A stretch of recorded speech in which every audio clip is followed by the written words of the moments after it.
Design Tangents is presented by Genesis, which offers the pinnacle of quality and luxurious comfort.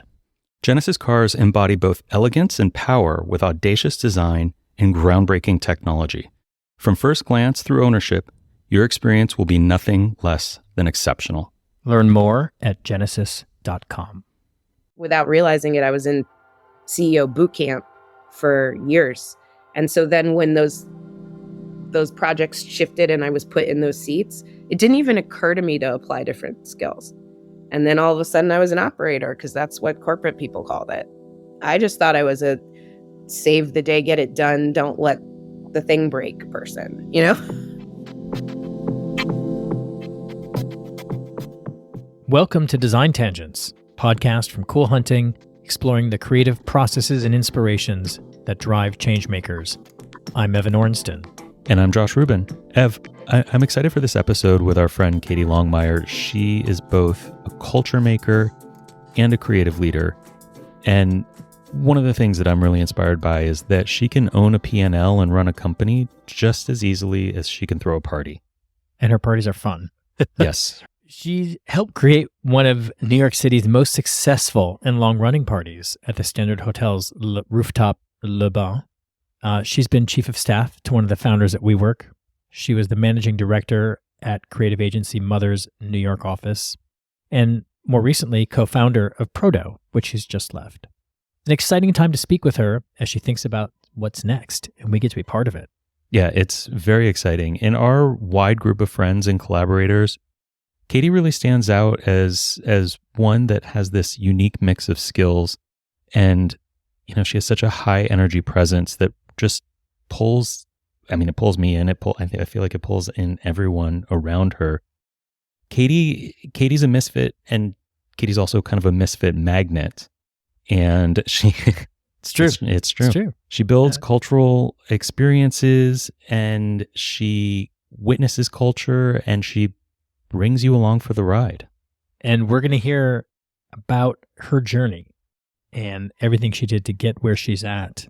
But what's really exciting is that she's in this place of transition, and we're really going to dig into what's next for her and why she thinks self-expression is going to be part of that journey. Let's get into it. There's always super interesting things happening in your world.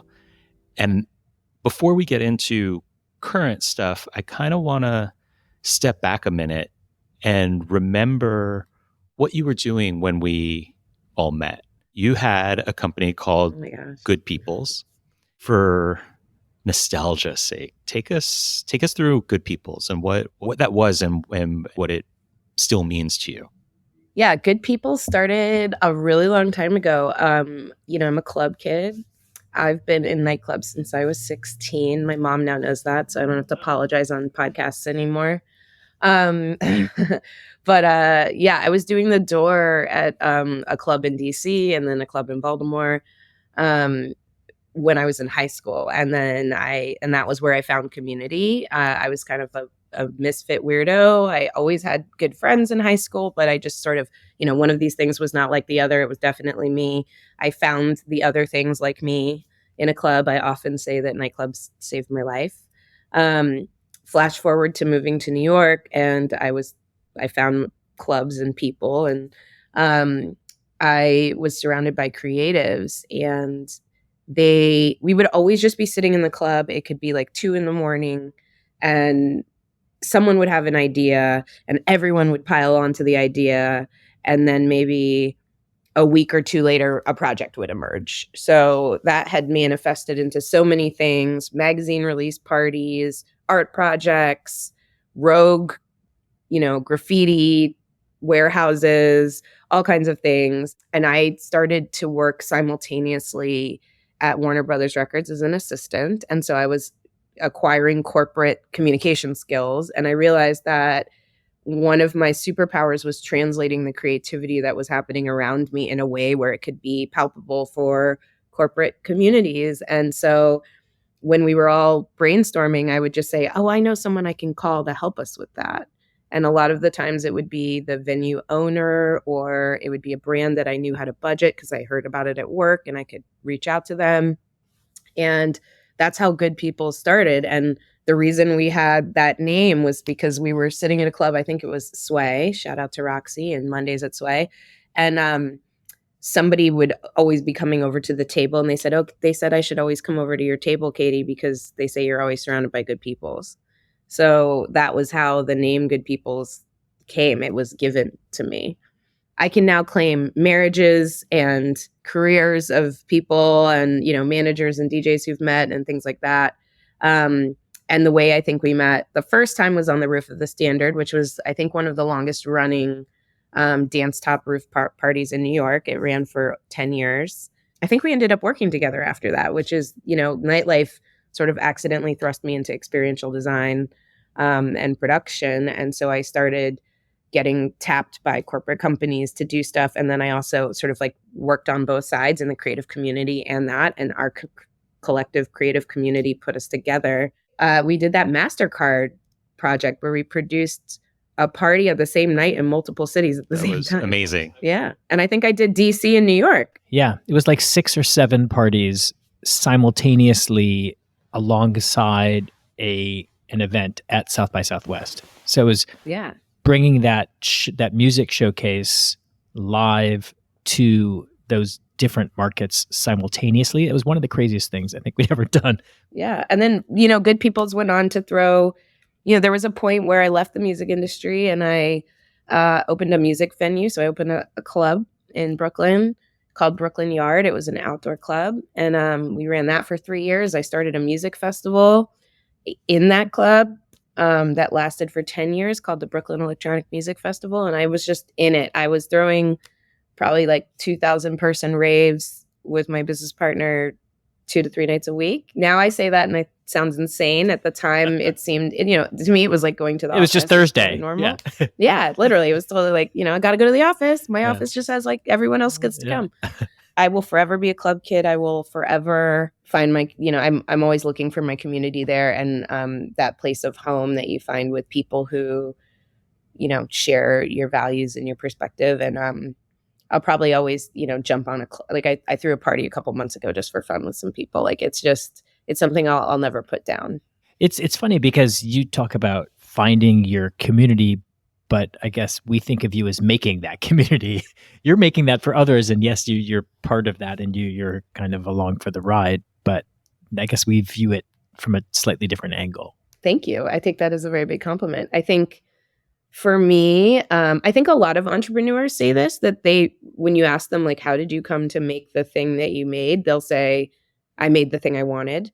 I wanted to be in a certain kind of space. And so I created that space. I don't think at the time I even thought I was an entrepreneur. Now looking back at it, I'm like, wow, I did all this stuff. But I wanted a certain container and it didn't exist. So I made it and I filled it with what I wanted to be filled with. And now, in the time we're living right now, safe containers for people to be in community are such high value and so needed. And, I think they were kind of more underground at the time. And now it's just so discussed and openly recognized. So like for you guys to say that to me, I take it very seriously. And I do take that role in my life. I carry that with me in every room I'm in, no matter what. I always say, I'm not here. I'm representing an entire community of people. And every conversation, every meeting, no matter who's in the meeting, probably the authenticity that's carried me through my corporate life is that like, you're not just talking to Katie, you're talking to like the culture, that can be good and bad, but it's kept me authentic for sure. You, from our point of view, also have this superpower of doing, of making, of creating, of putting things into action. A lot of people, almost everyone has, something they want. And there's a big difference between wanting and then doing and making happen. Yeah, it's not new. I was that annoying little kid when someone told you what to do. I'd be like, but why? And I think that's also an entrepreneurial spirit. It's like, why does it have to be that way? Who said so? I was literally born like this. Sometimes I think it's weird. And I grew up in a home that was like a very traditional Southern home. It was like very old school. And somehow I came out like this, like I did challenging every single minute of every single conversation, just because I really, and I think it's also, it's equal parts, it's challenging authority a little bit, but I would actually call it more like audacity. But it's also just curiosity. I really actually wanted to understand why. It was a genuine desire to understand why I needed to do what thing. And I think the way it plays out now is mostly in corporate projects. So many companies have systematic ways of doing things, and many of those systems don't serve them over time. And so I'll come in, and I'm not traditionally trained. I went to college for playing the cello. And so then you're sitting in an operational role at a company, and someone will say, we have to do it this way. And I'll just look at them and be like, well, I want to figure it out. And when you're figuring something out from scratch and there's no map, you end up pulling resources in a different way and finding another road. And sometimes that road can be clunky, and sometimes that road can be really unique and creative and more specific. And if you put the right people around the table, it can be really fun. Do you still play the cello? Not with these nails. I love my nails. I've only ever seen you with those. Yeah, those this nails is like are part of my. Yeah, It's part of my look, For people who are nail people, I'm wearing Gel X stiletto large nails with chrome polish. For people who are not nail people, I have very, very long pointy nails that can be likened to claws, and they're a multicolor chrome. It kind of looks like a beetle, or like I dipped them in oil, and I've been getting the same manicure color for like 10 years. It was one of my little things when I went into higher levels of business that I think when I started, now expression as a person is a lot more accepted. When I first started, I was really self-conscious about wanting to be heard. And I realized that one of the ways I needed to be heard is like show up in a way that people could receive me, but I couldn't put my whole self away. So my nails would be one of those really subtle things. I talk with my hands a lot, and I would watch in meetings while people are just looking at you, when you're staring at my hands, and I could see them trying to process like what was going on. But it was just a sort of subtle nod to, my community and where I come from. Josh and I are pretty heavily tattooed, and when we're doing consulting and projects for companies, we'll go in, maybe we're wearing, a jacket and jeans, and a long sleeve shirt or something. You take the jacket off, and then you're having this conversation. At some point, it's not really a flex, but it's a reminder of why they asked us to come in, which is usually to shake things up or discover things that they hadn't thought about. And it's kind of similar, I think, to the, that nail flex. It's a statement. It is. It symbolizes something. I think more and more people are getting tattoos, but even the type of tattoos you have, where you have them, like I have one on the inside of my palm.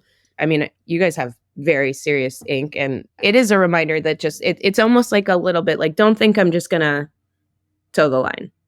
I'm not a toe the line person. That's what I think it says. It's just like, I'm here to bring a different perspective, a hyper creative perspective. I am alternative to at least what you might think, you being the air quotes, like person in the room.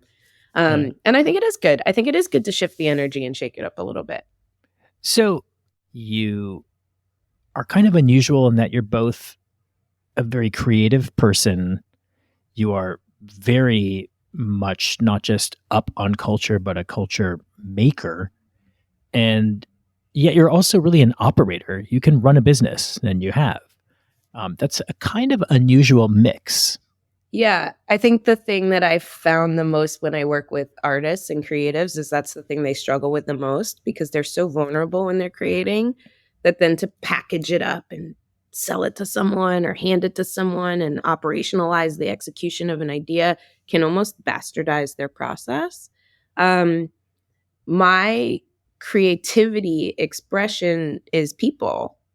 So that container I create, I'm painting with all the people and the curation of the DJs, the lighting, even the language I use to describe the environment. It's a different expression of creativity. It's not as tactical as I think a lot of other kind of creativity is.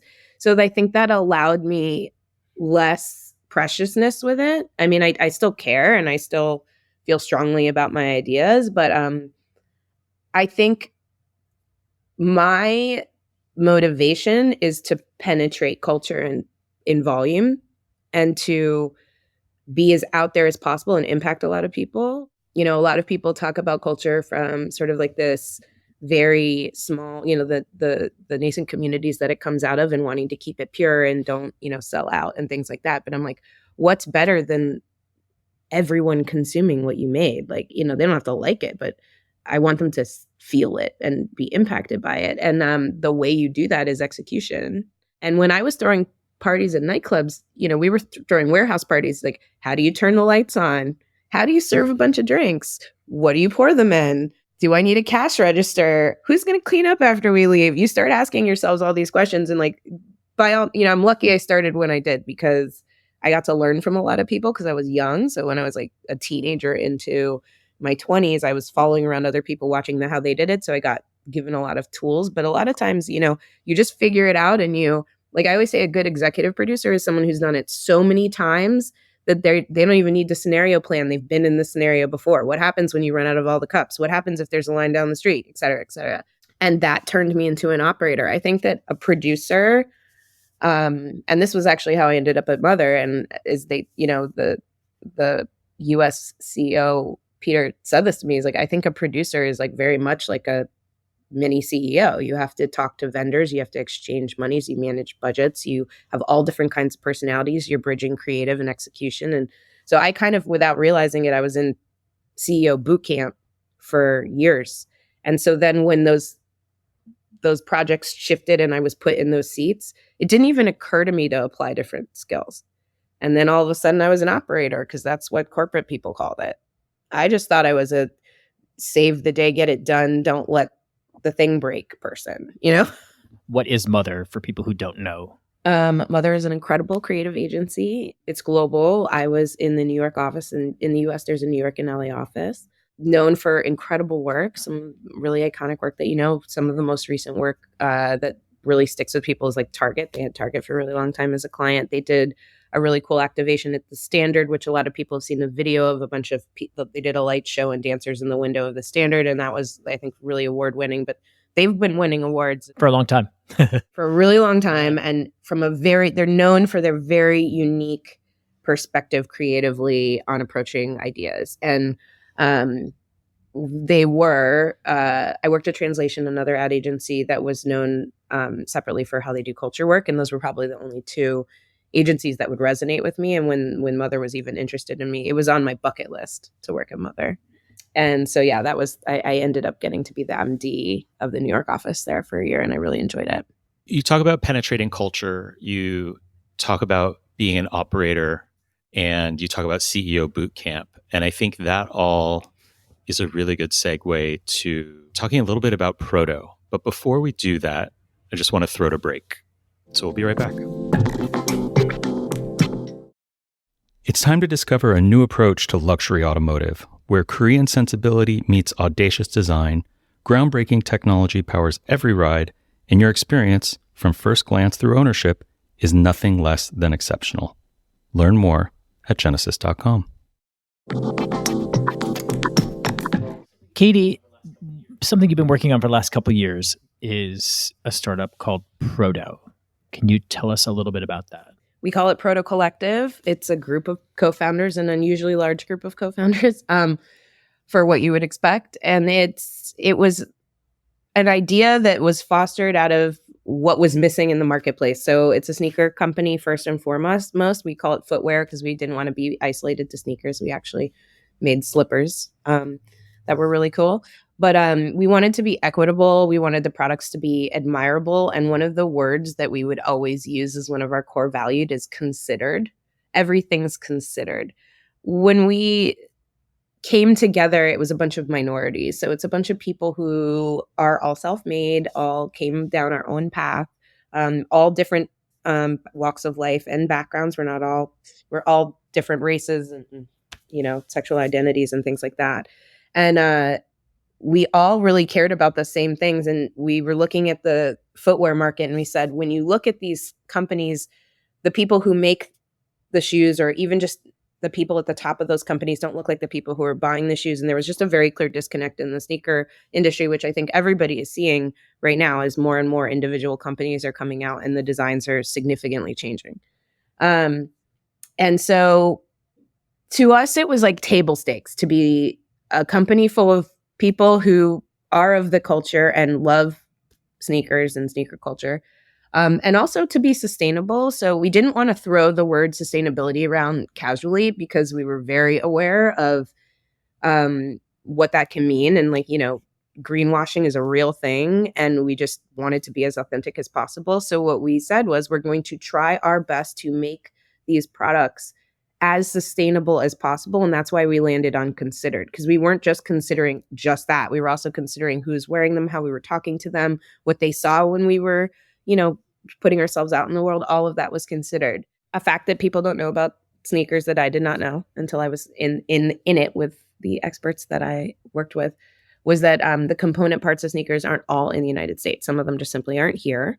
And so we had this challenge. We said, could we make these all at home? That was part of the sustainability challenge and also community challenge. We wanted to have our products made by and with communities that were local so that there was money going back into the communities that we were working with and collaborating with.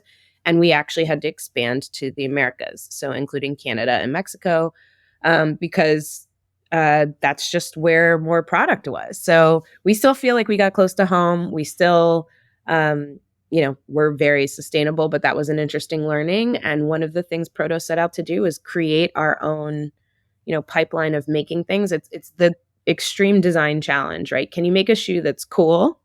Like it's cool in the culture. A culture kid is going to line up and want to get that shoe. Can you make a shoe that feels good on your foot, which and the science of that is really dynamic. And then can you actually make it as sustainable as possible? And can it be made by minorities? And can it impact everybody who touches it in a positive way? And that doesn't mean that, you're not spending money on it, but as soon as you make something, you're creating waste. As soon as you sell something, you're participating in consumerism and capitalism. So like you can't divorce those things. But we were just saying, as a bunch of minorities who had made our own businesses and been successful and done as little harm as possible in our communities, could we come together and try to tackle that design problem through footwear? And I think we did. I think we feel really proud about the shoes we made. We got incredible feedback. Every shoe style that we made was more sustainable than the one before. One of our favorite ones was our designer, Nick. He made a slipper. It's filled with cork, which is an incredibly sustainable material. It also is really, it molds to your foot. It absorbs smells. And the only thing about that slipper that wasn't 100% sustainable was the seam that we had to use to put the whole shoe together, because just the strength of that material, we couldn't find anything that was stronger than that one seam. But even the leather of the slippers was all scraps that we found on the floor of the factory, and we asked if we could use them, and they said yes. So it was a really fun design challenge, and we kept on doing that, and we made some apparel with a Latina-owned factory out of LA that was local. So it was fun. You get to go there and like touch everything and feel everything. We developed relationships with those people. We met the people who were making our clothes.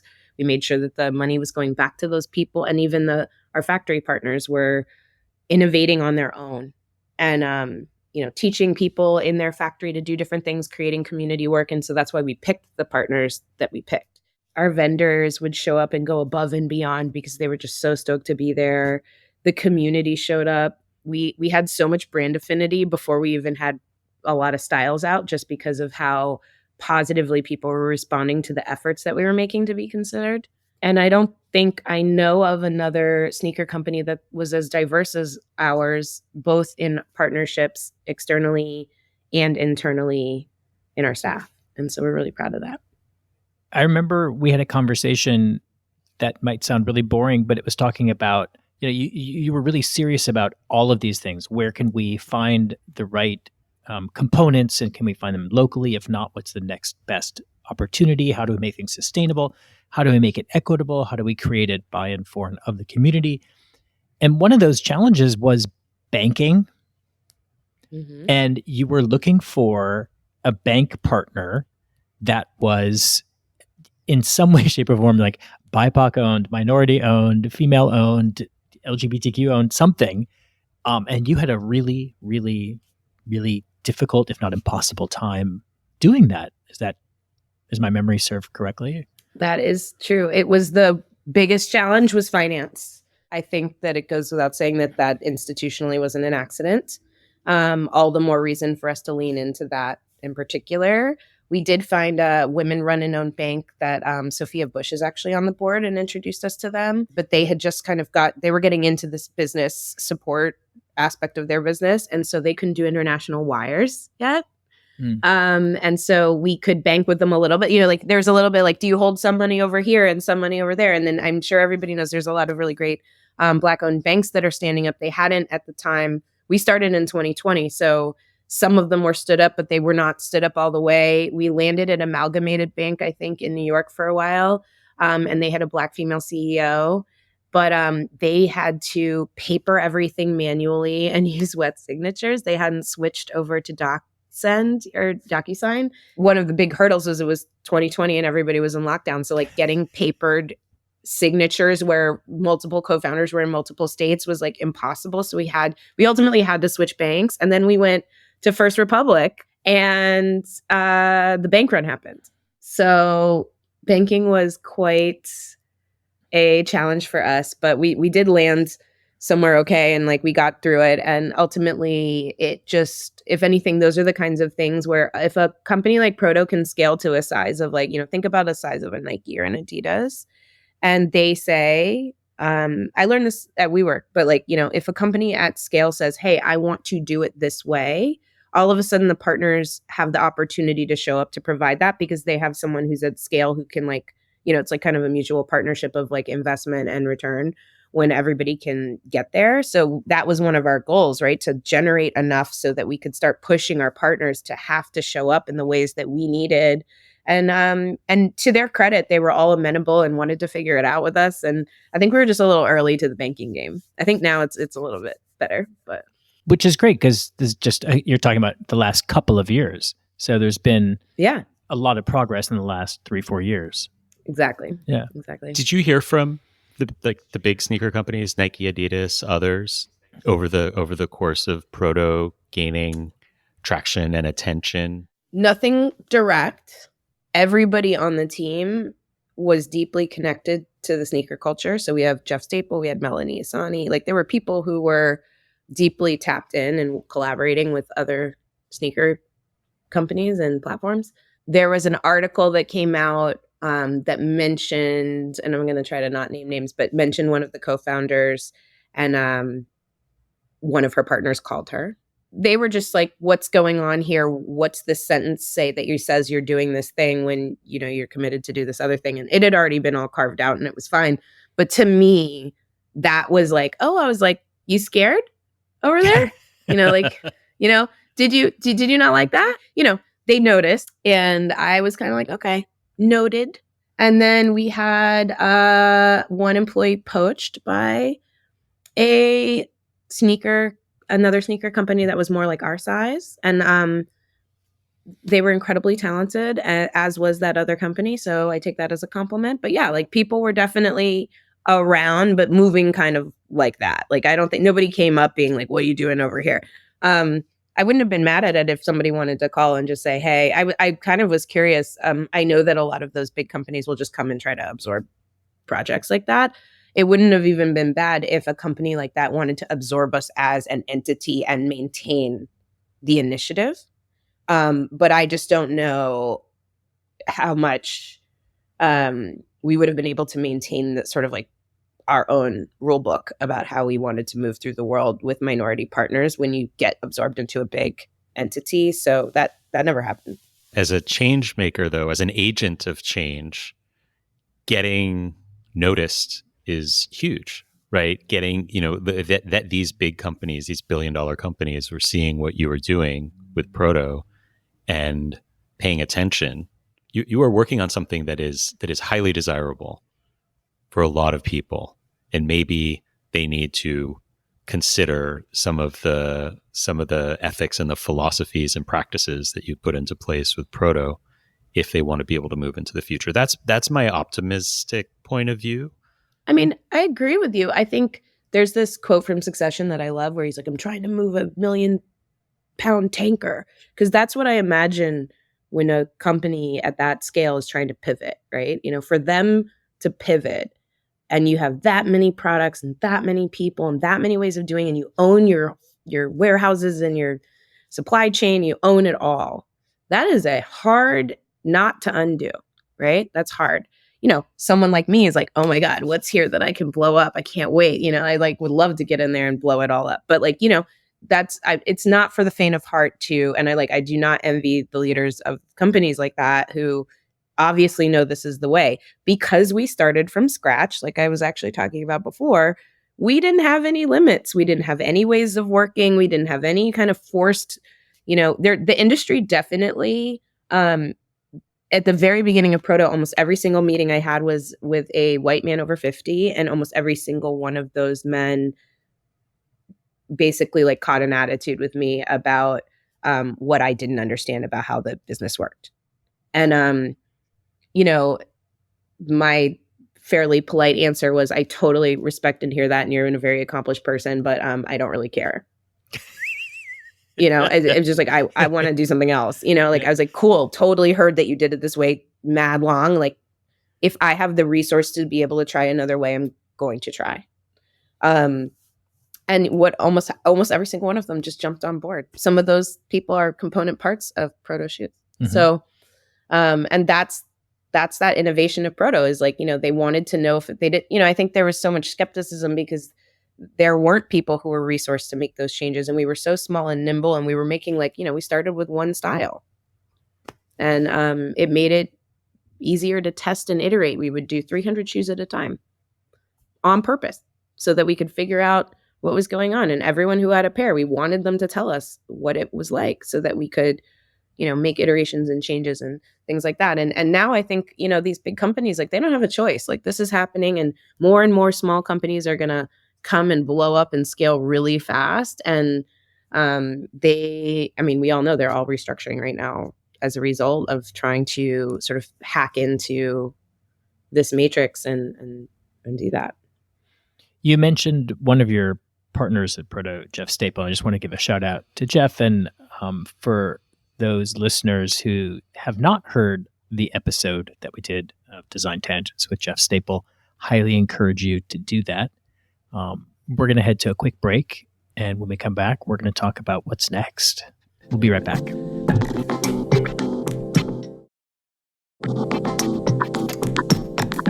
Katie, from everything that you've said, it's pretty clear that one of the threads throughout your entire career or your entire being is about community and about creating connection and about not only finding your tribe, but also helping people find their tribe, helping people recognize the value of tribe, and thinking about the future and thinking about how this idea of community is constantly changing, and how so many people think about community and immediately start thinking about online community. I completely agree that in-person matters. In-person is huge. In-person is super important. And at the same time, the way we find community is always changing. So this is a very long-winded entry point to a basic question, which is really what are some of your thoughts on the future of community and human connection? Just basic, not too high level question. Casual. Basic, casual. Just casual. Casual question. That's what I think about all day, every day, all the time. I think human connection is something that everybody really craves. I think that, we've seen so many people lean into digital resources to find community, especially during COVID. And I really am seeing more and more people crave connecting in person. So membership clubs where people are joining a club, whether it's they want to go play pickleball, whether they want to go to a co-working space, whether they want to go to just a club that's a membership club where they hang out. They're going to find their tribe, right? They're trying to find their people. And even dating apps, everyone's going online to go offline. And I actually think that's going to be, I think there's right now, it feels a little bit like it's a quote premium experience. You're paying to play, you're paying to get into these spaces and things like that. But I actually think that there's sort of like mass movement towards in-person connection, and that's going to really be a huge pivot.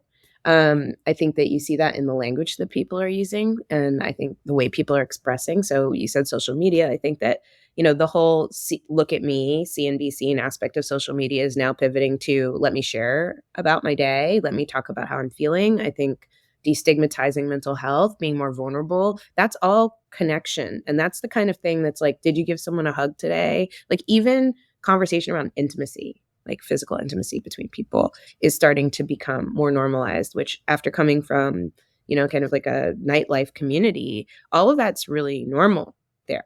There's a lot of sort of fringe communities that come together, and there's conversations about safety and containers and things like that. And I see those conversations, which used to be fringe conversations, pushing into popular culture en masse. And I think that's people saying, where are you?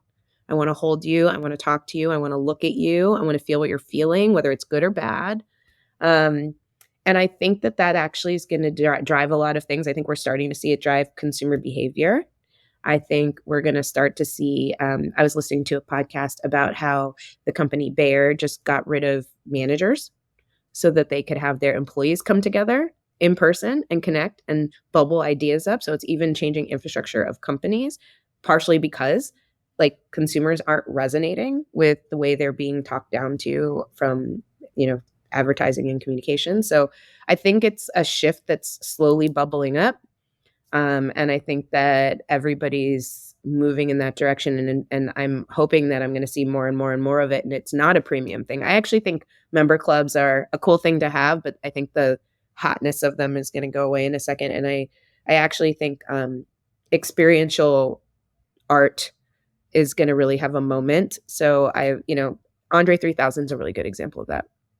He picked up a wooden flute that was like a carved handmade thing. He made music with other people, and he's performing it for people in all these non-traditional ways. And everybody can't get enough of it. Everyone can't get enough of their favorite rapper, showcasing art in a completely different way that makes their body feel different, that makes them want to talk to someone about something different. Such a great example. Yeah, he's so brilliant. I think I saw like one of those text memes that was like, how much do we want to thank Andre 3000 for regulating everybody's nervous system? And like facts though, it's just, but even opening up a conversation when you read all of his interviews and he's like, why would I do that thing when I could do the other thing? It's just, it's a whole opening of people.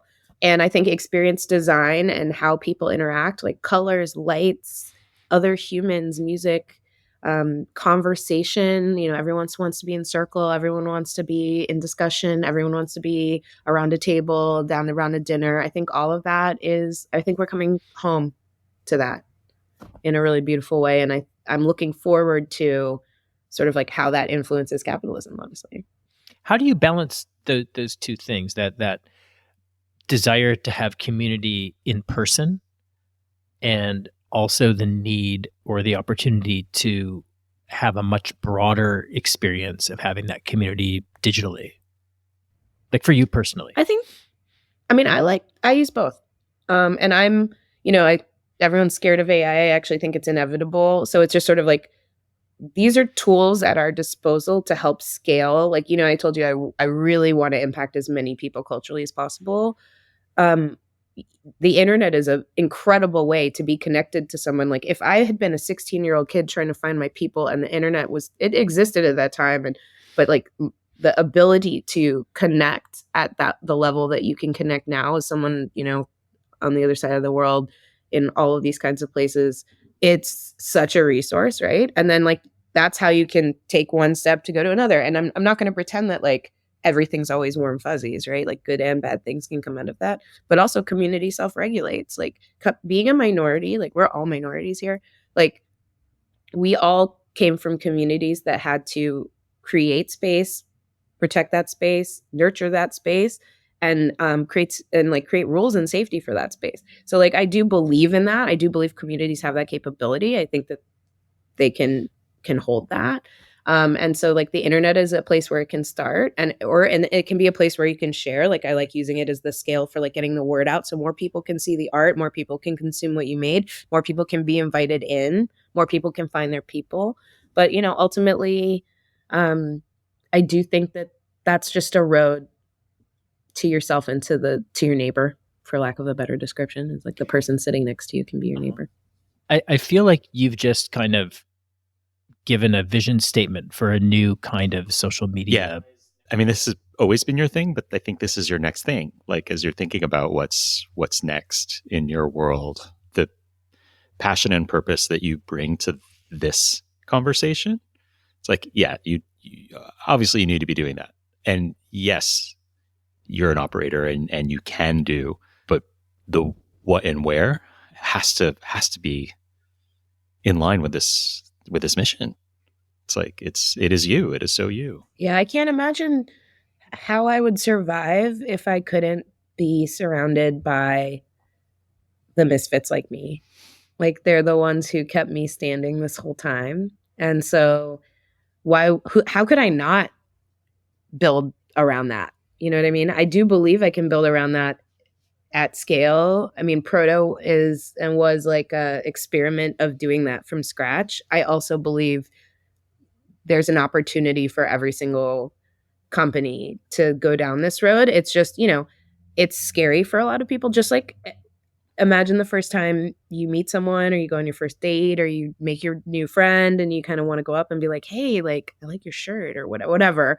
There's this like moment of like, should I talk to them or am I going to connect with this person? But, there's also resonance where you see someone and you're like, I know I'm going to be friends with that person.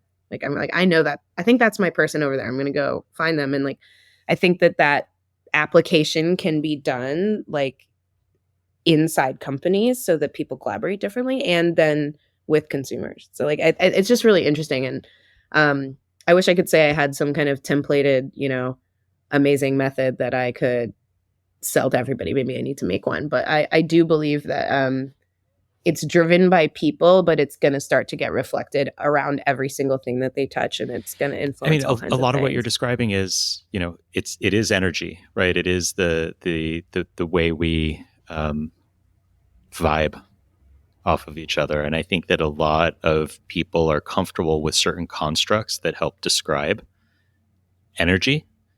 And I've actually been thinking a lot about, I haven't done the research yet, but are there any AIs out there that are factoring in astrology? Because that could get really interesting. And yeah, there's lots of astrology apps. There's CoStar, there's the Pattern, but I don't think any of them are using AI yet. But it could. It's certainly astrology, certainly a construct that people may or may not subscribe to, but they certainly are familiar with. And I think familiarity matters when trying to help people understand the importance of energetic connection and how that influences the ability to get to know someone or collaborate with someone or, move through the world in a way that's impactful. I totally agree. I think one of the unfortunate aspects of language is how, or at least the English language, is how limiting it is. And so a lot of times people want, like, I'm a mixed race, for example, and people are like, but what are you though? Like you like, and I was like, oh, I'm sorry. Am I supposed to pick one of the things and just be like, I'm this, and I think it's actually, it took me a long time to realize it was to make them more comfortable.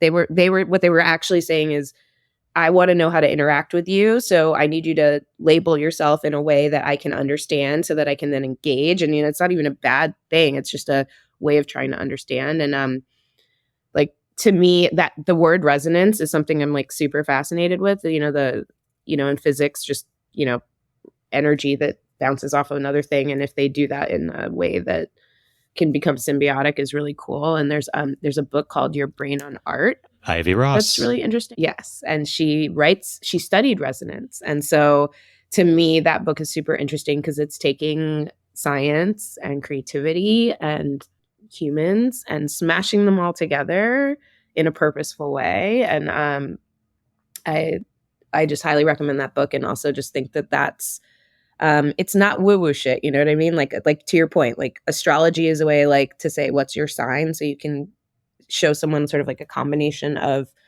factors that influence you or make you feel a certain way. And there's versions of that across different things. And I would love to see AI that to me is when AI gets really interesting. Is sort of like the speed at which you can gather information and collect it and compare it and play with data is super interesting.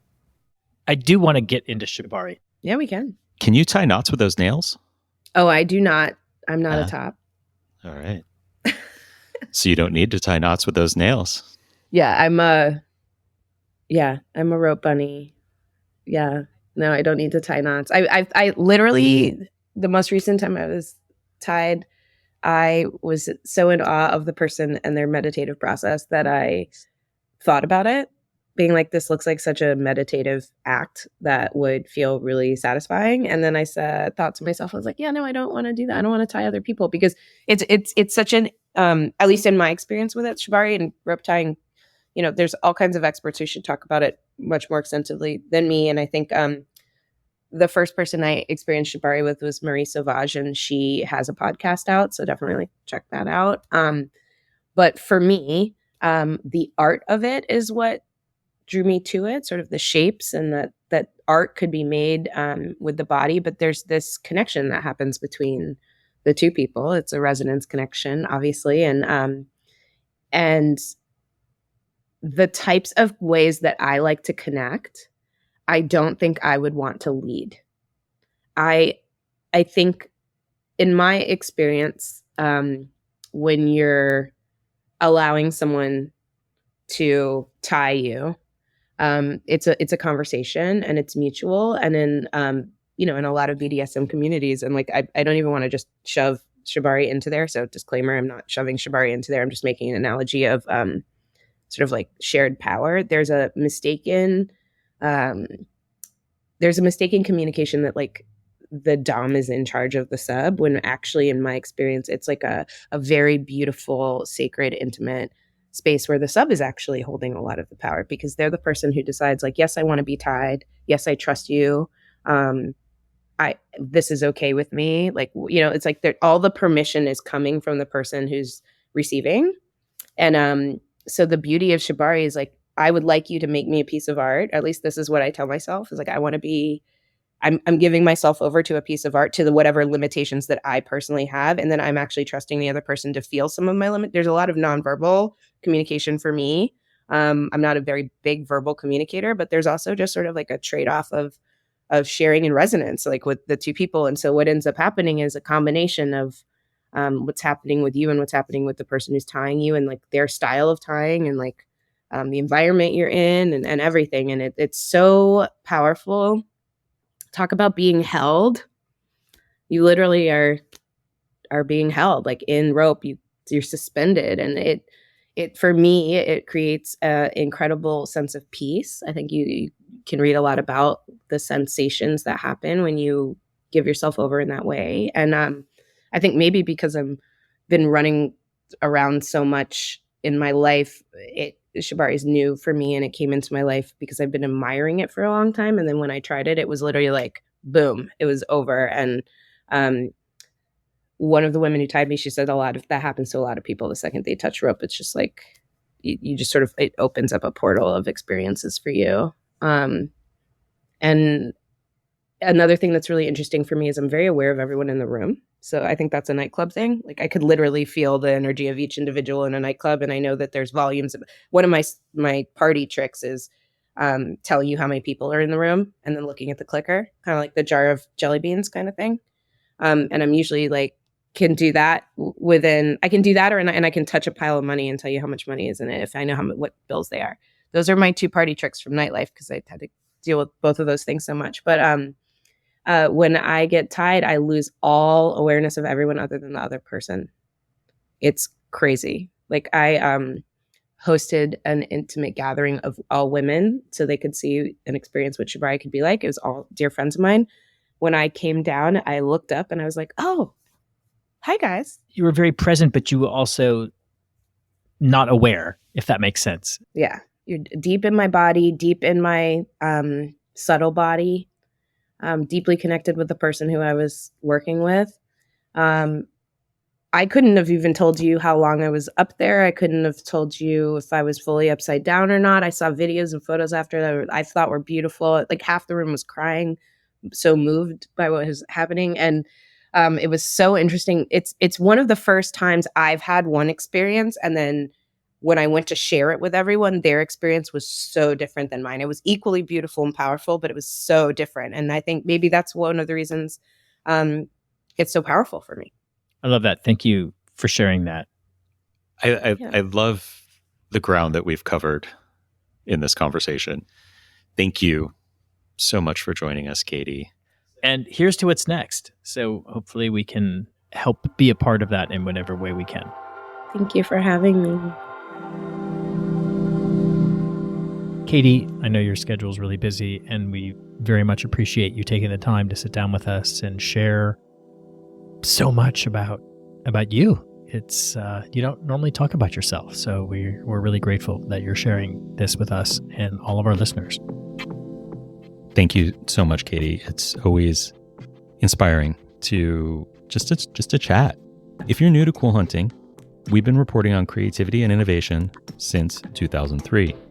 Visit coolhunting.com or Cool Hunting on any social media channel to see what we think is worth sharing. If you enjoy Design Tangents, please follow us wherever you listen to your podcasts. Every positive review you leave is very much appreciated. Thank you to Master and Dynamic, the official headphones of the Surround Network. And also thank you to Matthew Deere, who created the original music for Design Tangents. Design Tangents is produced by Surround, part of the Sandow Design Group. Discover more design-focused shows from Surround at surroundpodcasts.com. This episode was produced and edited by Rob Schulte. Transcripts, show notes, and links for each episode of Design Tangents can be found on our show page at surroundpodcasts.com and on coolhunting.com.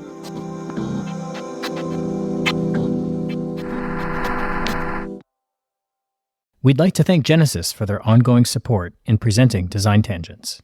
Discover more about Genesis at genesis.com.